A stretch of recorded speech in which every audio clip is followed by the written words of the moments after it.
Halo, Assalamualaikum.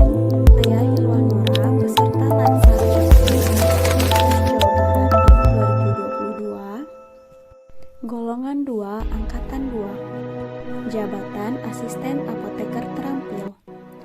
Saya bekerja di Rumah Sakit Umum Pusat Dr. Hasan Sadikin Bandung. Pada kesempatan kali ini, saya akan menampilkan video Rumah Sakit Hasan Sadikin atau yang biasa disebut dengan RSHS didirikan pada tanggal 15 Oktober 1923. Rumah sakit ini terus berkembang melewati masa penjajahan Belanda dan juga masa penjajahan Jepang. Berganti nama beberapa kali.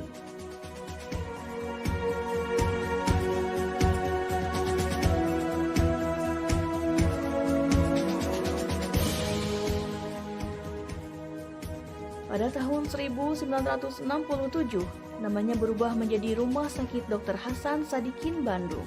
Baiknya pengelolaan RSHS membuahkan kepercayaan dari pemerintah, itu ditetapkan menjadi perusahaan jawatan pada tanggal 12 Desember tahun 2000. 2014, RSHS sudah menjadi sebuah rumah sakit umum pusat kelas A dan menjadi rumah sakit rujukan nasional. Meraih akreditasi nasional KARS, International JCI, RSHS juga ditetapkan menjadi rumah sakit rujukan bencana nuklir nasional di tahun 2018. Rumah sakit. Struktur organisasi Rumah Sakit Hasan Sadikin sebagai direktur utama. Di bawahnya terdapat Direktur Medik, Direktorat Medik dan Keperawatan, kemudian Direktorat Sumber Daya Manusia dan Pendidikan, kemudian Direktorat Keuangan, dan Direktorat Umum dan Operasional. Sedangkan instalasi farmasi berada di bawah Direktorat Medik dan Keperawatan. Dengan luas 87.200 meter persegi, beralamat di Jalan Pasteur nomor 38, RSHS memiliki kapasitas 975 tempat tidur. Visi RSHS menjadi institusi kesehatan yang unggul dan transformatif dalam meningkatkan status kesehatan masyarakat. Keuangan dan administrasi penghapusan. Berdasarkan Permenkes RI nomor 72 tahun 2006, sakit merupakan bagian yang tidak terpisahkan dari sistem pelayanan kesehatan rumah sakit yang berorientasi pada pelayanan pasien, penyediaan sediaan farmasi, alat kesehatan, dan bahan medis habis pakai yang bermutu dan terjangkau bagi semua lapisan masyarakat termasuk pelayanan farmasi klinik.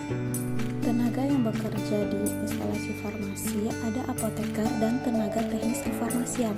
Tenaga teknis kefarmasian ini adalah tenaga yang membantu apoteker dalam menjalani pekerjaan kefarmasian yang terdiri atas sarjana farmasi, ahli media farmasi, dan analis farmasi.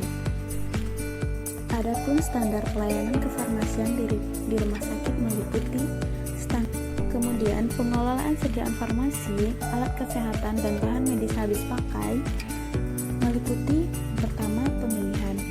Pemilihan adalah kegiatan untuk menetapkan jenis sediaan farmasi, alat kesehatan, dan bahan medis habis pakai sesuai dengan kebutuhan pemilihan sediaan farmasi di rumah sakit. Kemudian perencanaan kebutuhan.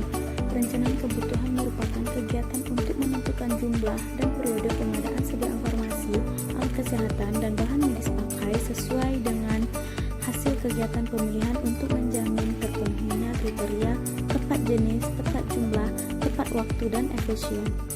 Kemudian ada kegiatan pengadaan. Pengadaan merupakan suatu kegiatan yang dimaksudkan untuk merealisasikan perencanaan kebutuhan. Pengadaan yang efektif harus menjamin ketersediaan, jumlah, dan waktu yang tepat dengan harga yang terjangkau dan sesuai dengan standar mutu. Kemudian penerimaan. Penerimaan merupakan kegiatan untuk menjamin kesesuaian jenis, spesifikasi, jumlah mutu, waktu penyerahan, dan harga yang tertera dalam kontrak atau surat pesanan dengan kondisi fisik yang diterima. Semua dokumen terkait penerimaan barang harus tersimpan dengan baik. Setelah penerimaan, barang masuk ke penyimpanan. Di instalasi farmasi perlu dilakukan penyimpanan sebelum dilakukannya pendistribusian. Metode penyimpanan ini dapat dilakukan berdasarkan klasifikasi dan kesediaan jenis dan sejenis sediaan farmasi. Alat kesehatan dan BMHP juga disusun disusun secara alfabetis dengan menerapkan prinsip first expect first out dan first in first out serta dengan sistem informasi manajemen. Dan untuk sistem pendistribusian merupakan suatu rangkaian kegiatan dalam rangka menyalurkan atau menyerahkan sedia informasi, alat kesehatan, bahan medis habis pakai dari tempat penyimpanan sampai ke unit layanan atau ke pasien dengan tetap menjamin mutu, stabilitas, jenis, jumlah, dan ketepatan waktu.